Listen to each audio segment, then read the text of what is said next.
Amém, irmãos? Louvado seja Amém. o Senhor. Vamos iniciar nosso estudo. Estudo de Filipenses, número 17.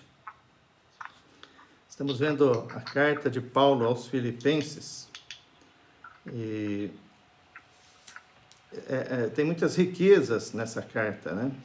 E temos gastado bastante tempo aqui no capítulo 2. E hoje eu pretendo encerrar o capítulo 2. Mas o objetivo do estudo bíblico, do nosso estudo bíblico, não é adquirir conhecimento. Não é adquirir conhecimento bíblico apenas, né? Mas nós precisamos conhecer o coração de Deus, na verdade. Nós precisamos saber o que Deus pensa e praticar a vontade de Deus, praticar a palavra de Deus, né? Então, nós estudamos a Bíblia para isso, nós estudamos a Bíblia para que mais revelação, mais luz chegue até nós. Porque só conhecer o que está escrito lá não é o objetivo de Deus. O próprio Senhor Jesus, né? E principalmente na era em que nós vivemos, na era neotestamentária, nós vemos que houve uma grande mudança naquilo que a prática do Antigo Testamento e a prática do Novo Testamento. Então, no Antigo Testamento havia uma promessa, depois veio a lei, e os homens, naquela época, o povo de Deus quis cumprir a lei. Mas a lei, na verdade, foi dada por Deus e ela veio para expor o homem. A função da lei de Deus era revelar o pecado no homem, e não que o homem conseguiria cumpri-la. Na verdade, ele não conseguiu cumpri-la. E Deus sabia disso, tanto é que quando Deus deu a lei, Deus também instituiu a forma de perdão dos pecados, né? Porque se não tivesse os sacrifícios, as ofertas, os holocaustos, todo mundo seria condenado. Então, quando Deus deu a lei, Deus deu o escape da lei. O escape da lei, o que era? Era um inocente morrer no lugar do pecador. Era o sacrifício de animais, que tipificava o sacrifício de Cristo. Então, na verdade, Deus sabia que o homem não conseguiria cumprir a lei. No entanto, a lei mostrava o desejo de Deus. Mas no Novo Testamento, na era em que nós vivemos, nós vemos que Deus fez algo em nós, né, dentro de nós. Aquela promessa que havia no Antigo Testamento, né, que eu vou dar para vocês um coração de carne, né? Eu vou colocar as minhas leis dentro das suas mentes, né? No seu coração as inscreverei. Ou seja, a promessa de Deus era isso, era que algo entraria dentro de nós. E nós vemos a revelação da Bíblia, que isso que entrou dentro de nós foi o próprio Senhor. E o Espírito do Senhor veio e vivificou nosso espírito e nos habilitou, nos capacitou para cumprirmos a vontade de Deus, não cumprir a lei. Porque hoje Cristo elevou até o padrão da lei. Então aquilo que era impossível ao homem, hoje é muito mais difícil ainda. Mas, porque o caminho não é um caminho de conhecer a letra para tentar cumpri-la, mas o caminho é receber esse Senhor, que é a palavra. Então antes a letra estava fora, a lei estava fora, a palavra estava fora. Mas um dia, no tempo, a palavra se fez carne e habitou entre nós. Mas hoje está muito mais elevado do que aquela época em que a palavra habitou entre eles, entre os discípulos, entre aqueles que conheceram a Jesus. Hoje, depois da ressurreição, essa palavra que habitou entre nós, ela habita em nós. Então é algo muito mais elevado, mas nós precisamos ainda processar isso tudo e viver nessa era, usufruindo desse Espírito, que é algo que ainda nós estamos aprendendo. E temos que caminhar bastante nesse sentido ainda. Então, Filipenses, ele nos mostra isso daí, porque o Filipenses é um livro da revelação de Cristo, de experiência de Cristo. Mostra muito a questão da experiência de Cristo. Então, a Bíblia, ela nos revela tanto a vontade de Deus, como a forma que nós podemos praticá-la. Principalmente aqui no Novo Testamento. Ninguém consegue fazer a vontade de Deus pelo esforço próprio. Isso está amplamente divulgado no Novo Testamento. Romanos 7, Paulo explica isso claramente. Não consigo fazer. Eu conheço a lei, sei que ela é boa, o mandamento de Deus é bom, é justo, é santo, mas eu tenho um problema de estrutura que me impede de fazer a lei de Deus, de cumprir a lei de Deus, fazer o bem que quero e tal, tudo mais. Mas graças a Deus por Jesus Cristo. Então aí Jesus Cristo entra na parada, entra na história da nossa vida, na nossa história, para mudar essa situação. Então é isso que nós precisamos perceber. E Filipenses, ele traduz isso em experiências, né? Filipenses 2:13, nós vimos recentemente, nos mostra que Deus é quem efetua em nós tanto o querer como o realizar segundo a sua boa vontade. Então, tudo provém de Cristo, tudo provém de Deus em Cristo. E Ele que efetua em nós o querer e o realizar, né? Então, primeiro a gente conhece, depois tem o querer, mas ainda a vontade é fraca, a vontade nossa é fraca, a vontade humana é fraca, por mais bem intencionado que sejamos. Mas nós precisamos de algo também espiritual, um poder espiritual, para nos levar a realizar aquilo que nós queremos. Nós queremos tantas coisas e nós não conseguimos. E às vezes a gente perpetua esse tipo de vida por muito tempo. E a gente precisa sair disso. É que nem uma areia movediça. Conforme mais você se mexe, mais você afunda. Não, eu quero fazer, mas não consigo. E não sai disso. Mas nós precisamos perceber isso daí. Como que a gente sai disso daí? Precisa de algo ser ativado. Existe algo em nós que precisa ser ativado para que nós consigamos prosseguir e realizar aquilo que Deus quer. Então nós já vimos isso também. Vimos bastante sobre isso. Dessa questão, como deve ser esse fazer, né? Deus efetua em nós tanto querer como realizar. O realizar é o fazer, são os atos. Mas como devem ser esses atos? Filipenses fala muito disso. Nós já vimos isso também. Paulo fala que um fazer em Cristo, né? Um fazer em Cristo, um fazer no Espírito, ele é sem partidarismo e sem vanglória. Vimos sobre isso. Deve ter uma motivação correta. E também nós vimos, principalmente acho que foi no último estudo, que também deve ser sem murmurações e contendas.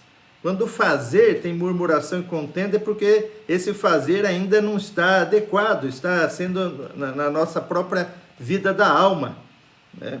Então, com murmuração ou contenda. Se tem murmuração, é porque ele não está sendo feito para o Senhor, está sendo feito para alguém. E isso nós precisamos dar esse mudar de nível, né? Nunca ficar servindo para agradar pessoas, mas sempre ter em mente que nós estamos agradando o Senhor, estamos servindo o Senhor. Servindo os irmãos, nós estamos servindo o Senhor. Então, quando eu falo agradar o Senhor, não é quer dizer que nós não vamos servir as pessoas. Não. Na verdade, o que o Senhor sempre falou, o Novo Testamento nos ensina isso. Quando nós servimos os irmãos, nós estamos servindo o Senhor. E hoje, nesse final do capítulo 2, nós vamos ver isso. Claramente, isso daí. O final do capítulo 2, ele não tem muita teologia, né? Muitos ensinamentos, mas tem algo bastante prático que reforça tudo aquilo que Paulo vem falando, desse viver, desse fazer, desse servir os irmãos, servir a igreja, cooperar com o Senhor, Quando nós cooperamos com os irmãos na obra do Senhor, nós estamos cooperando com o Senhor. Porque a obra do Senhor é feita através das pessoas. O serviço a Deus é feito através de pessoas. Então aqui também no capítulo final do capítulo 2, Paulo faz uma comparação com o serviço do Antigo Testamento com o serviço da fé, que é o serviço no Novo Testamento, é o serviço que nós devemos praticar hoje. Então, Filipenses capítulo 2, vou tentar terminar hoje, versículo 15 em diante, diz assim, né? Para que vos torneis irrepreensíveis e sinceros, filhos de Deus inculpáveis, no meio de uma geração pervertida e corrupta, na qual resplandeceis como luzeiros no mundo. Isso daí nós já vimos, né? Também, estou dando sequência para dar sentido. Preservando a palavra da vida, para que no dia de Cristo eu me glorie de que não corri em vão, nem me esforcei inutilmente. Então, Paulo fala aqui que a vitória dos irmãos seria a vitória dele. Ele estava falando para eles, vocês devem ser assim, como luzeiros no mundo, preservando a palavra da vida, para que no dia de Cristo eu me glorie de que não corri em vão, nem me esforcei inutilmente. Ou seja, todo o esforço de Paulo em relação aos filipenses seria algo útil e seria glória para ele que no dia de Cristo eles fossem aprovados pelo Senhor.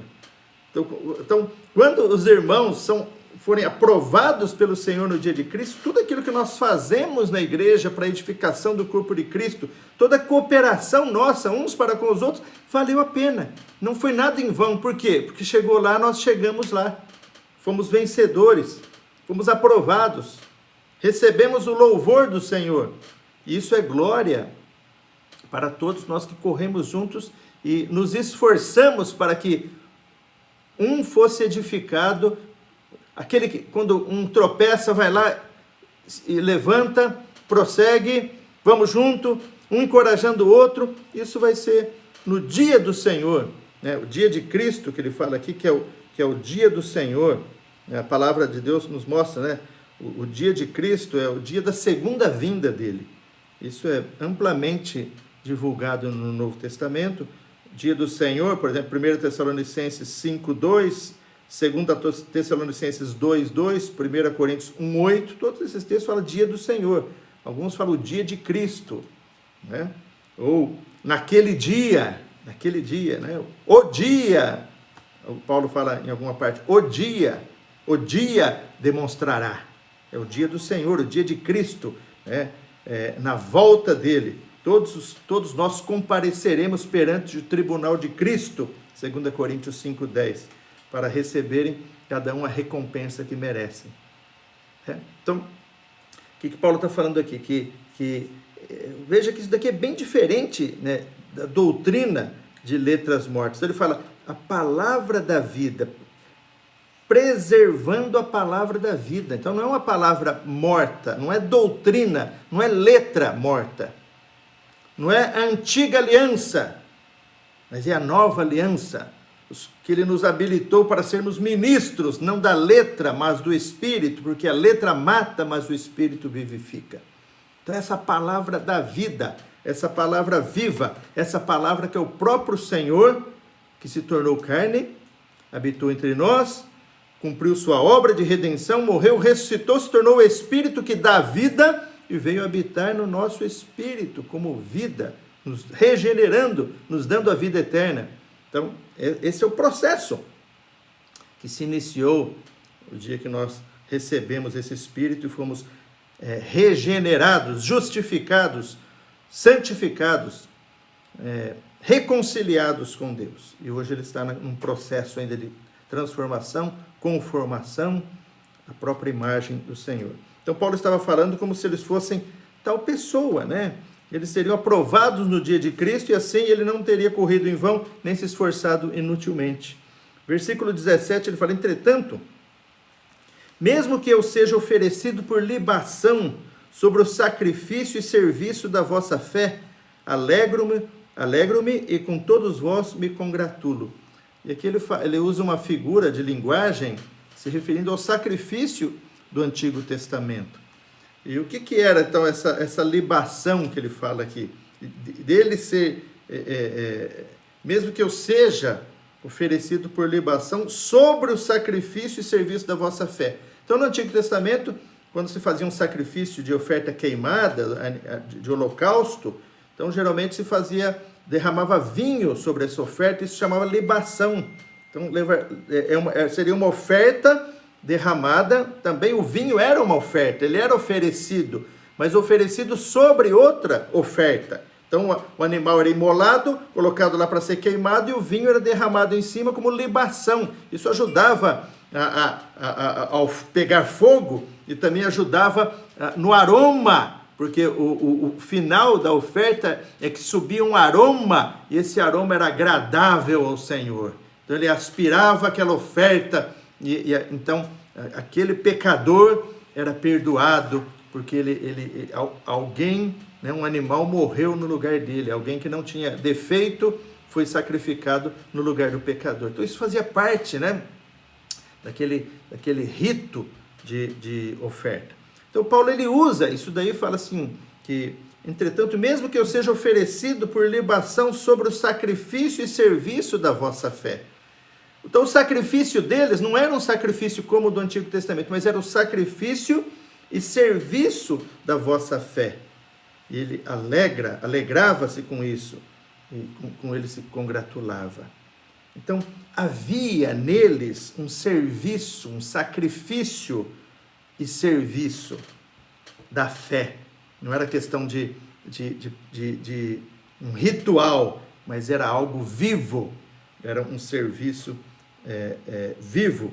E Paulo ele desfrutava dessa intensa comunhão com Cristo, a ponto de se alegrar, até mesmo se ele fosse preciso de ele entregar a sua vida, se derramar a sua vida por libação, ele fala aqui, sobre o sacrifício e serviço da fé dos filipenses. Então, essa era a comunhão que ele tinha com o Senhor, e isso o alegrava profundamente. Então, isso indica que a fé dos filipenses aqui era um sacrifício oferecido a Deus.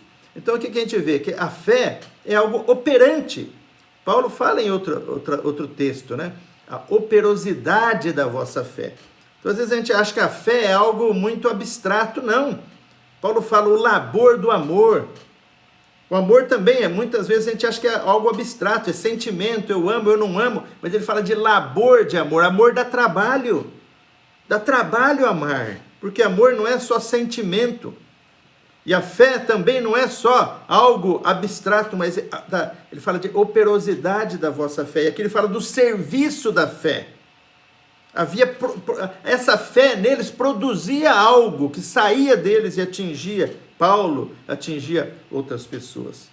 E nós vamos ver aqui, nesse final do capítulo 2, tanto aqui nesse versículo que nós estamos vendo, que é o versículo 17, também no versículo 25 e também no versículo 30, fala desse serviço da fé. A mesma palavra grega, mas aqui fala serviço da vossa fé, lá nos outros versículos usa outra palavra, fala vosso auxiliar, que era esse serviço, né, no versículo 30 e também no versículo 25 ele usa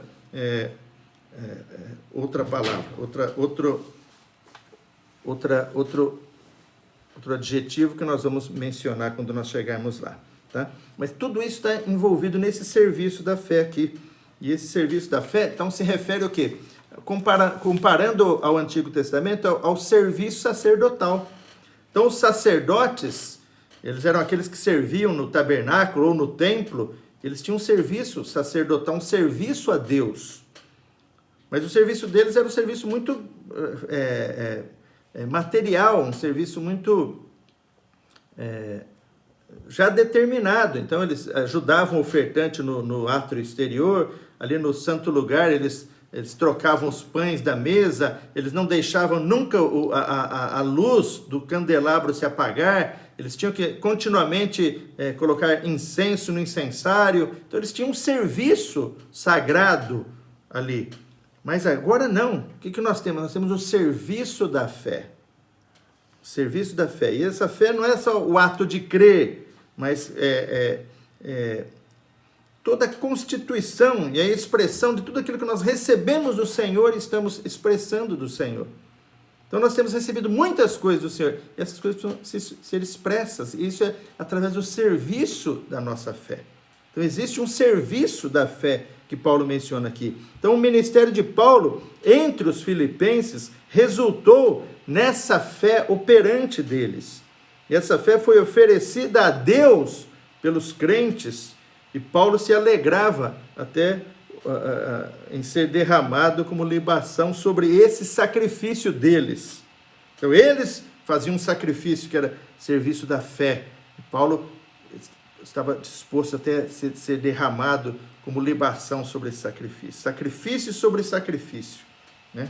Que bonito que é isso. Então, esse serviço da fé é o que nós precisamos também oferecer a Deus hoje. Então, existe um serviço da fé a ser executado por nós. Quem que vai executar o serviço da fé hoje? Nós, os da fé, os que recebemos a Jesus, os que iniciamos, o ponto inicial foi a fé. Pedro fala, né?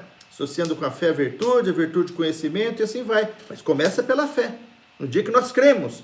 Mas essa fé, ela vai se desenvolvendo e vai se tornando cada vez mais operante. Então, esse serviço sacerdotal é a nossa resposta para Deus. Mas nós não podemos esquecer, lá em Êxodo 19, né, porque nós somos esses sacerdotes de Deus. Hoje, quem vai executar o serviço da fé? Os sacerdotes. Mas são os sacerdotes lá, às vezes você ouve falar, não, o terceiro templo já está para ser construído, os materiais estão preparados, está tudo preparado, já tem até o grupo de sacerdotes lá sendo treinados para fazer isso. Será que Deus vai usar esses sacerdotes hoje? Não. Hoje nós somos sacerdotes. Êxodo 19, Deus, versículo 5, o Senhor falou, né, ao povo de Israel através de Moisés: agora, pois, se diligentemente ouvirdes a minha voz e se guardardes a minha aliança, então sereis minha propriedade peculiar dentre todos os povos, porque toda a terra é minha. Vós sereis reino de sacerdotes e nação santa. São essas palavras que falarás aos filhos de Israel. E Moisés foi lá e falou. E o que o povo falou? Então responderam a uma, versículo 8. Tudo que o Senhor falou, faremos. Esse foi o problema, nós já vimos isso esses dias, né? Não conseguiram fazer nada. Mas hoje é diferente. Nós estamos vivendo na nova aliança. Estamos na era do espírito da realidade. Agora, não é mais se diligentemente fizer isso, fizer aquilo, sereis, se guardardes, então sereis, não. 1 Pedro 2, vemos que pela obra de Cristo, louvado seja o Senhor, pela obra de Cristo na cruz, pela sua ressurreição, ele cumpriu. Então não é questão, você precisa agora, se você fizer isso, se você fizer, então sereis. Não. Jesus foi lá e fez tudo que precisava ser feito. Então Pedro fala lá, 1 Pedro 2,9, fala, nós vemos que ele fala assim, vós, né, que é nós, porém, somos raça eleita, sacerdócio real, um reino de sacerdotes, nação santa, povo de propriedade exclusiva de Deus. Então nós já somos, a fim de proclamardes as virtudes daquele que nos chamou das trevas para a sua maravilhosa luz. Então não tem mais essa questão de ser, para ser e sereis. Não. Hoje nós somos. E tem uma finalidade, o ser. A finalidade é proclamar as virtudes daquele que nos chamou das trevas para a sua maravilhosa luz. Agora, como que vamos proclamar as virtudes de Cristo? Vivendo Cristo. Aí é diferente também, porque lá eles tinham que cumprir a lei para ser, não conseguiram. E hoje nós vamos cumprir lei? Não. Hoje o nosso serviço é o serviço da fé. É um serviço que nós precisamos nos ligar a Cristo, nos voltar àquele que está dentro de nós, nos voltar àquele que é o sumo sacerdote. Não segundo a ordem de Arão, porque ele nem poderia ser, ele não é da descendência de Arão. Mas ele é segundo a ordem de Melquisedeque. Então, nós temos um sumo sacerdote dentro de nós. Por isso nós somos um sacerdócio. Hoje, um reino de sacerdotes. E nós também temos um rei dentro de nós. Porque ele é o leão da tribo de Judá. Ele é o rei descendente de Judá, de Davi. Então ele é rei e ele é sacerdote. Então nós temos dentro de nós hoje um reino, um rei e um sacerdote. Por isso nós somos coletivamente, o corpo de Cristo, a igreja, um reino de sacerdotes. Uma nação santa, porque nós somos santificados pelo Espírito Santo que entrou em nós. Não é porque nós fizemos algo, mas ele nos santificou quando cremos. Então nós somos raça eleita, sacerdócio real, nação santa, povo de propriedade exclusiva de Deus. Por quê? Porque ele nos comprou com seu precioso sangue. Então isso é o que ele fez por nós. Veja, tudo Cristo fez por nós. Ele nos fez reino de sacerdotes, como nós vimos aqui, né? Então isso é maravilhoso. A única coisa que temos que fazer hoje é permanecer nele, permanecer em Cristo, viver no Espírito. Então somos esse reino de sacerdotes e temos um serviço sacerdotal. Então por que eu sou sacerdote? Hoje eu sou sacerdote. Espera aí, para que serve o sacerdote? Eu sou o rei. Rei é para reinar. E sacerdote, a função do sacerdote é levar o homem a Deus. E a função do rei é trazer o reino, trazer Deus aos homens.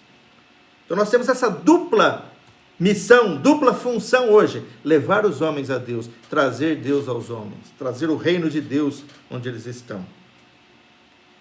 Romanos 12, 1. Paulo fala: rogo-vos, pois, irmãos, pelas misericórdias de Deus, que apresenteis o vosso corpo como sacrifício vivo.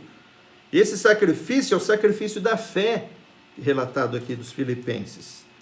Santo e agradável a Deus, que é o vosso culto racional. O culto aqui é latreia no grego, é serviço a Deus, um serviço sagrado, racional a Deus. É o serviço dos sacerdotes, né? Esse serviço aqui é diferente daquele serviço de ministério, né? De ministro, mas aqui é um sacerdócio, um serviço sagrado, fala aqui. Então é o serviço dos sacerdotes, que nós somos hoje, sacerdotes. E é o que nós sempre seremos e faremos para Deus. Se você olhar, depois do dia do Senhor, vai se iniciar o reino milenar.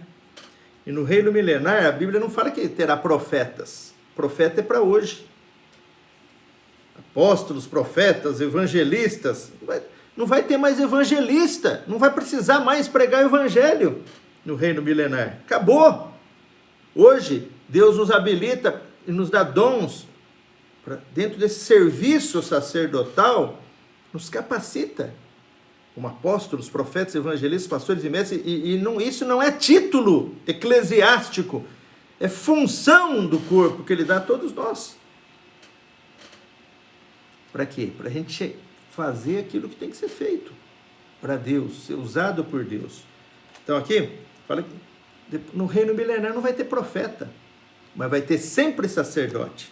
Isso que me tocou muito quando eu vi isso uma vez numa conferência. Se você olhar lá Apocalipse, capítulo 1, versículos 5 e 6, nos diz que Jesus Cristo, a fiel testemunha, o primogênito dos mortos e o soberano dos reis da terra, aquele que nos ama e pelo seu sangue nos libertou dos pecados. Olha a obra dele aqui. E olha, não só isso, nos constituiu reino, sacerdotes para o seu Deus e Pai. A ele a glória e o domínio pelos séculos dos séculos. Então eu sou sacerdote, você é sacerdote, eu sou rei, você é rei. Não é porque você fez alguma coisa ou eu fiz alguma coisa, mas Jesus Cristo, aquele que nos ama, nos libertou dos nossos pecados e nos constituiu. Nós somos constituídos por Ele. Precisamos entender isso aí. Queira você ou não, você é um rei, um sacerdote, ou seja, nós fazemos parte de um reino de sacerdotes. Individualmente, não é um pensamento individual, nós somos um reino de sacerdotes. Coletivamente, desempenhando aquilo que o corpo, dotado pela cabeça, foi dado a nós, concedido a cada um de nós. Isso é importante, irmãos, eu gostaria que isso nos impressionasse. Nós não somos membros do corpo de Cristo. Às vezes a gente fala membro do corpo de Cristo, você pensa membro, eu sou um membro da igreja, eu tenho uma carteirinha, ou eu faço parte, eu posso votar na assembleia, ou alguma coisa assim, eu sentadinho na minha cadeira, louvando a Deus. Isso tudo faz parte do negócio, mas é muito mais que isso. É muito mais que isso. O que Jesus fez, nos constituiu reino, sacerdotes para o seu Deus e Pai. Né?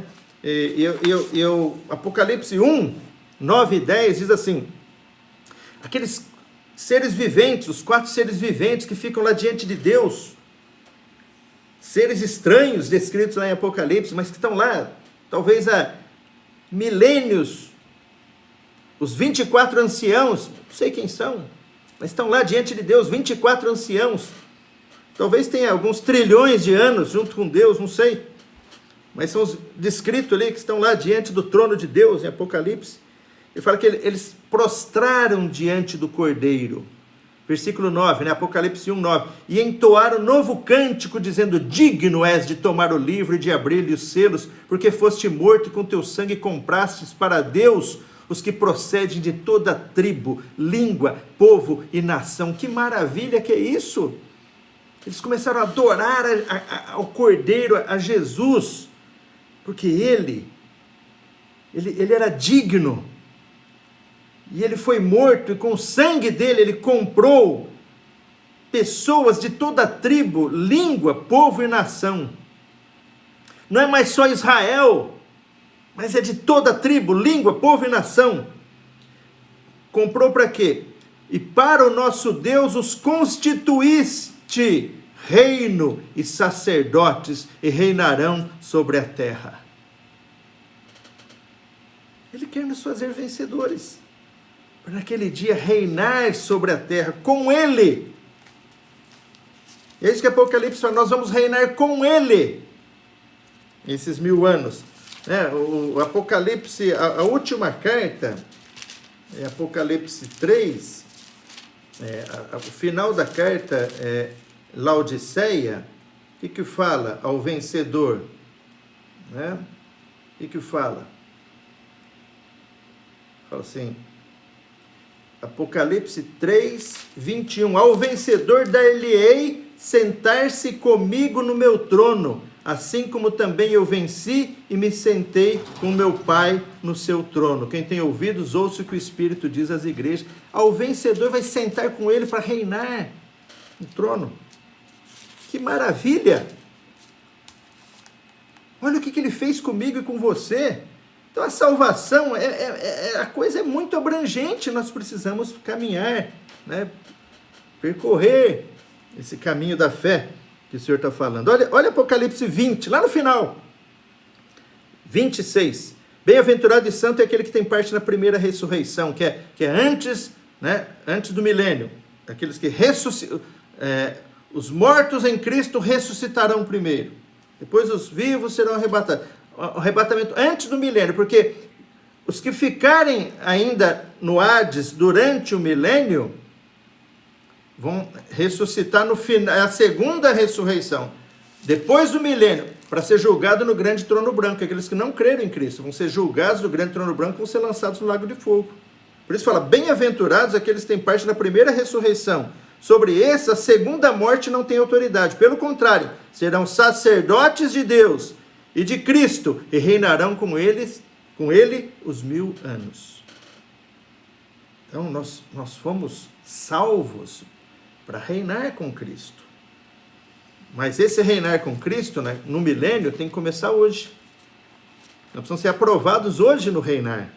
Então a vida da igreja hoje, que engloba, né, a vida da igreja engloba uma vida integral, a vida em casa, no trabalho, no estudo, relacionamento com as pessoas, nos negócios, no trato de uns para com os outros, né, no relacionamento com o sexo oposto, que é onde muito ataque, muita queda ocorre hoje. Mas tudo isso são testes para esse serviço da fé. Por isso hoje nós precisamos nos voltar ao Senhor, depender dele, para poder continuar nele, firmes, né? A porta é estreita, o caminho é apertado. Então nós precisamos entrar pela porta estreita, andar no caminho apertado, dependendo dele, invocando o nome do Senhor, exercitando o Espírito, para quê? Para que a gente consiga ser usado por ele, ser trabalhado por ele, porque tudo provém dele, tudo provém de Cristo. Então, nós nos restringimos por causa de Cristo, né? Nós buscamos transformação por causa de Cristo, né? Não nos conformamos ao mundo, mas queremos ser conformados a Cristo. Para quê? Para chegar lá, como Paulo fala, né? E não corri inutilmente, mas fui aprovado, valeu a pena. Então, irmão, a vida cristã, irmãos, a vida cristã ela tem que ser vivida intensamente. Vida cristã meia boca vai causar decepção para nós mesmos. Nós precisamos viver intensamente a vida cristã, viver Cristo intensamente, nos dar a Ele, né? Pagar o preço, exercitar o Espírito, negar a nós mesmos para segui-lo. Isso vai valer a pena. Vamos lá. Está difícil acabar Filipenses capítulo 2, hein? Mas vamos lá. Então, essa é a vida da igreja hoje. O resultado vai ser reinar. Reinar em vida hoje, para reinar naquele dia também. Olha que fala Romanos 5,17. Se pela ofensa de um e por meio de um só reinou a morte, Adão, muito mais os que recebem a abundância da graça. Veja, nós precisamos de abundância de graça. A graça é Cristo. Então nós nos aproximamos dele, recebemos graça. Graça para quê? Para vencer todas essas coisas. Viver Cristo. Precisamos de graça. A abundância da graça e o dom da justiça.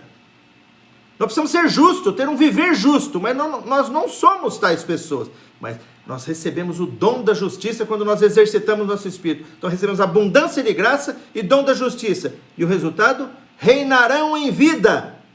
Reinarão em vida por meio de um só, a saber, Jesus Cristo. Então nós não vamos reinar em vida porque nós queremos, mas porque nós nos voltamos a Ele e recebemos graça. Nos voltamos a Ele e recebemos dom. E nós reinamos em vida por meio de Jesus Cristo. Esse é o processo do Novo Testamento. Esse é o processo. Não adianta querer se esforçar para chegar lá por conhecimento bíblico. Mas nós precisamos do conhecimento bíblico para saber quem nós somos. Nós não somos nada. Nós precisamos permanecer nele. Permanecer em mim e eu permanecer em vós. É aquele que permanece em mim, esse dá muito fruto, porque sem mim nada podeis fazer. Isso que tem que cair a ficha. Senão a gente vai querer ficar se aperfeiçoando. Aperfeiçoando a carne. Aperfeiçoando a alma. E nós vamos entrar muito nisso, que Paulo trata disso no capítulo 3. Não adianta querer se aperfeiçoar. O caminho não é esse. Então, Filipenses é maravilhoso por causa disso. Versículo 18, Filipenses 2,18. Assim vós também, pela mesma razão, alegrai-vos e congratulai-vos comigo. Espero, porém, no Senhor Jesus mandar-vos Timóteo. Aí está falando de alguém, de uma pessoa. Estava querendo mandar Timóteo lá. O mais breve possível, a fim de que eu me sinto animado também, tendo conhecimento da vossa situação, porque ninguém tenho de igual sentimento que sinceramente cuide de vossos interesses, pois todos eles buscam o que é seu próprio, e não o que é de Cristo Jesus. Mas Timóteo não era assim. Por isso ele queria encaminhar Timóteo. Porque o serviço da fé de Timóteo era que nem os filipenses também. E conheceis o seu caráter provado, pois serviu ao evangelho junto comigo como filho ao Pai. Este, com efeito, é quem espero enviar. Tão logo tenha eu visto a minha situação. E estou persuadido no Senhor de que também eu mesmo brevemente irei. Julguei, todavia, necessário mandar até vós Epafrodito. Olha, outra pessoa aqui notável. Quem é Epafrodito? Talvez você nunca tenha ouvido falar de Epafrodito. Mas Epafrodito era uma pessoa fantástica, que cooperava com Paulo. E ele fala aqui, por um lado, meu irmão. Primeira coisa, eu falei, é meu irmão. Nós temos que falar boca cheia, você é meu irmão. Cooperador. Nós precisamos ser cooperador uns dos outros, nós precisamos cooperar uns com os outros. Cooperador e companheiro de lutas, nós precisamos de companheiros de lutas. E por outro, vosso mensageiro, a palavra aqui é usada é apóstolo. Para quebrar paradigma, porque toda vez que a palavra apóstolo é usada no Novo Testamento, não é no sentido de posição eclesiástica, mas no sentido de enviado. Os discípulos eram chamados de discípulos até serem enviados. Quando Jesus os enviou, chamou de apóstolo, porque a palavra grega para enviado é apóstolo. Então, tanto é que ele era apóstolo de quem? Dos filipenses, que enviaram Epafrodito até Paulo para suprir as necessidades de Paulo. Então fala, vosso apóstolo, traduzido como mensageiro, e vosso auxiliar. E essa palavra auxiliar aqui é a mesma palavra lá do versículo 17, que é usado como serviço da vossa fé. Lá era leiturgia, e aqui é leitorgos.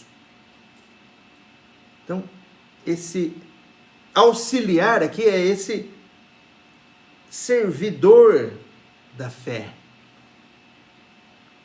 Serviço sacerdotal, sacerdote. Então ele foi enviado pelos filipenses lá para socorrer Paulo. Né? Que é como vimos o serviço sacerdotal, né? Há pouco. Então, versículo 26, visto que ele tinha saudade de todos vós, estava angustiado, porque ouvistes que adoeceu. Então, Epafrodito estava angustiado, porque ele ficou sabendo que os filipenses tomaram conhecimento que ele tinha ficado doente. Então, ele queria voltar para lá para ver que ele estava bom. Com efeito, adoeceu mortalmente. Deus, porém, se compadeceu dele, não somente dele, mas também de mim, para que eu não tivesse tristeza sobre tristeza. Por isso, tanto mais me apresso em mandá-lo, para que, vendo-o novamente, vos alegrais. E tenha menos tristeza. Recebei-o, pois no Senhor, com toda alegria, e honrai sempre a homens como esse. Visto que por causa da obra de Cristo, chegou ele às portas da morte, e se dispôs a dar a própria vida, para suprir a vossa carência de socorro, e aqui é a mesma palavra, de serviço, aqui traduzido como socorro.